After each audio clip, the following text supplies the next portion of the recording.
I'm Anne Patterson.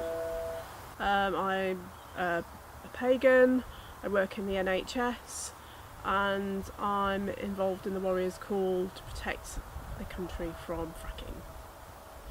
My name is Barry Patterson. I'm a professional entertainer, travel widely around the country. Most of my work is at weekends.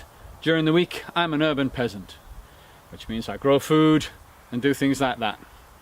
And I'm involved in the Warriors' Call because I think we need to defend our country from the corporate oligarchy and all its nasty manifestations. Well, we'd been looking for woodland for a couple of years, and then we found this piece of woodland May last year. And not only is it great for wildlife, it's great for us. There are edible plants we can forage and herbs we can use growing here too. So yes, the first thing that we did as a result of a Lunasa ritual that we took part in, where everybody had to make a vow to do something personal about, producing food.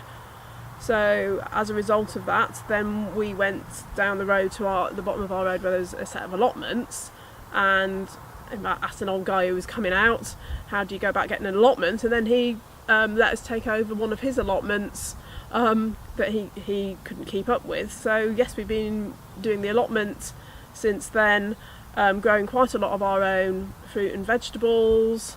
So that's a big contribution, because a lot of these are grown with agriculture, chemicals. They're shipped from around the world. So everything we grow ourselves, we're avoiding that impact, and then making things ourselves, making wine, chutney, making bread.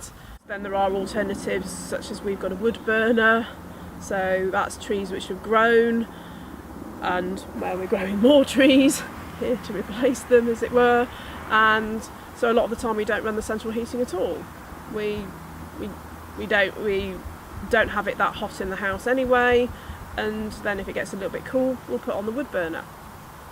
Well, what we need, but what we're probably not going to get with the current political system, is something like a Marshall Plan for the planet, to get renewable energy out there into the community. Solar PV onto people, onto roofs, onto businesses, onto institutions, onto people's homes. But this is one reason why the corporations and the politicians that are in their pockets are not moving forward with this, because it's a radically decentralised method of providing power. It's on a community basis, it's on an individual basis, so it does not make big profits for corporations. So we need to move towards a much more localised, decentralised way of running our society.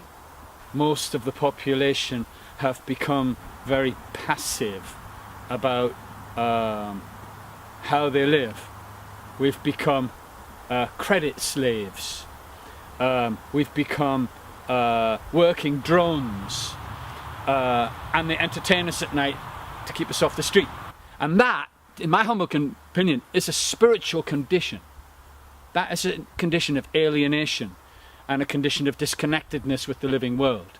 And I would say that fundamental spiritual state of disconnectedness is the direct cause of fracking, full stop. And so fracking is a symptom. It's a symptom we have to respond to, but a symptom. Corporations exist to make profits for shareholders. So the profit motive overrides other considerations, such as social good, such as the environment, such as long-term sustainability. And so many people, I'm sure within the industry, are completely conscientious, intelligent, rational, caring people, but they have bought in to the myth that their understanding of this technology is superior to that of those who don't belong to their in-group. And for that reason, then they can sit on their high horse and say, oh, but you ignorant members of the public don't understand, right? And this serves the corporations very well, because the corporations then have a vanguard of completely well-meaning, professional, kind of nice people who really believe this. We've spoken to people like this. Enough has got to be enough. We have got to find a different way to get back into connection with the earth, with a natural way of doing things, with natural cycles, with a natural environment, to actually be at whole ourselves, to be at peace, and to be how we're meant to be as beings on this planet. It's up to us, really.